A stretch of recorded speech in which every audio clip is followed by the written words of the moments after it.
Hi, it's Dwyer, gamblersadvisory.com.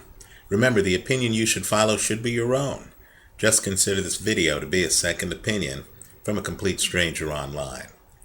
There's a great article on ESPN New York today in which heavyweight champion from the 1970s, George Foreman, gives his opinion that Teofilo Stevenson was better than all of the pros in the heavyweight division back then, including Muhammad Ali.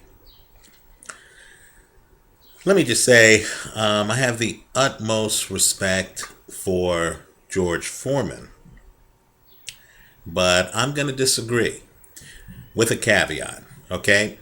I don't believe that Ali was in his prime in the 1970s. Right? I believe if you took Muhammad Ali in the 1970s and have him fight the Muhammad Ali who beat Cleveland Williams, who beat Zura Fali from the mid-1960s, I believe that would be a mismatch. Because looking at film, by the time of Ali's first fight with Joe Frazier in the 70s, I would argue that Ali had already lost his legs, right? Muhammad Ali had perhaps the best movement in heavyweight history in the 1960s. He really could move his feet. He would shuffle to hide his feet. That's how good he was, right? Like Sergio Martinez, he could drop his hands because he knew his feet were that good.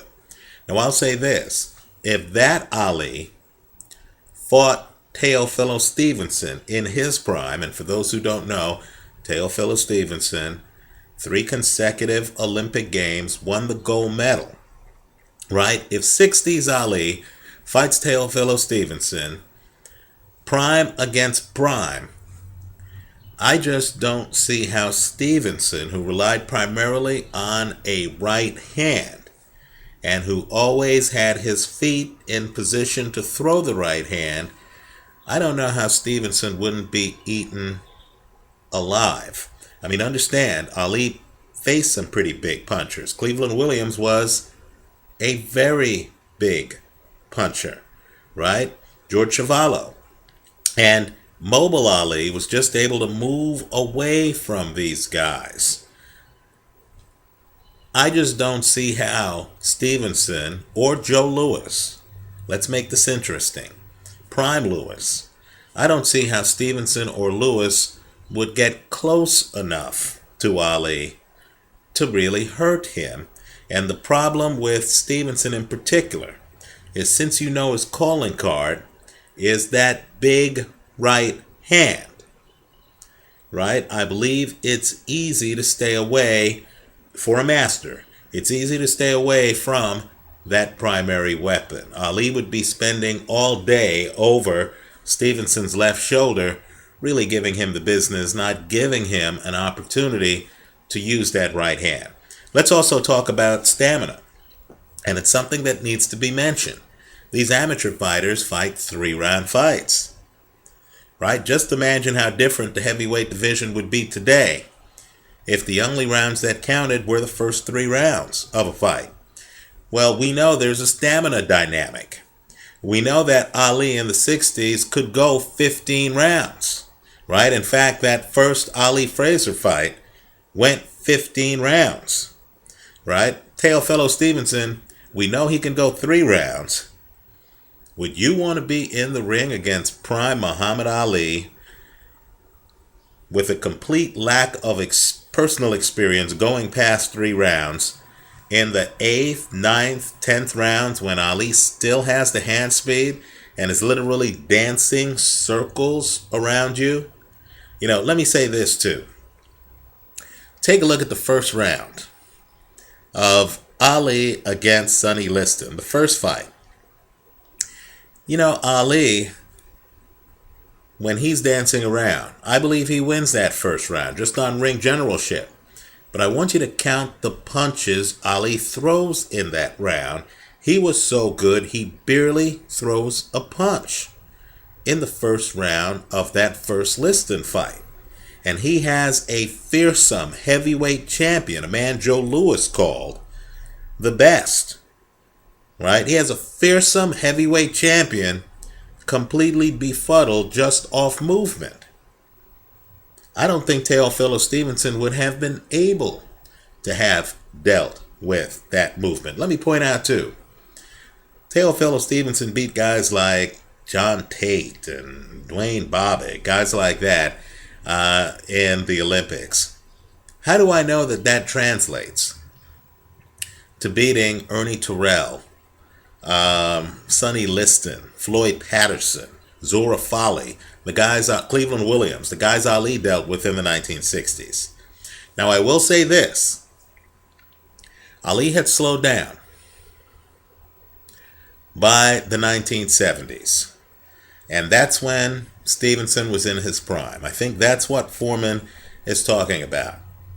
But even in the 1970s, right, Ali beats Foreman. Ali beats Frazier twice, right? Ali hangs in with Ken Norton, right? I know the Norton people believe Norton never lost any of those 3 fights.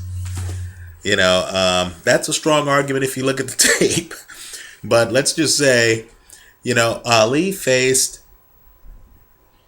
the prime of the 1970s, and some of the fights were grueling. Look at the Ali who's hanging with Joe Frazier in those last few rounds of the Thriller in Manila, right? My point to you is simply, Teofilo Stevenson was never tested like that. And Ali, we know, survived huge punchers. Ali even fought Ernie Shavers in the 1970s, right? I would say that the level of opposition that the two men faced is completely in different realms. Stevenson's fighting amateurs. Ali is fighting the most fearsome professionals of his day, right? Hall of Famers, right? Foreman, Norton, Frazier, great fighters, right? He even fought Bob Foster, the light heavyweight champion, who was a great fighter and who is a Hall of Famer, right? So I would say Ali is much more proven, and even without his legs, I think Ali would know how to deal with Teofilo Stevenson's right hand. I think Ali beat Stevenson, but let me hear from the public. Let me get your thoughts, because I know Teofilo Stevenson remains the holy grail for heavyweight Olympic boxers. Certainly his right hand is as good as any I've seen in the pros. Right? So I understand Foreman's sentiment, but I just get the feeling that Prime Ali would simply outmaneuver Teofilo Stevenson, and Ali in the 70s would find a way to grab, clutch, neutralize that right hand, keep Teofilo somewhat off balance, have Teofilo punch himself out just like he did Big George Foreman. Let me hear from you. Leave your comments for me here on YouTube. Visit us at gamblersadvisory.com. Thanks for watching.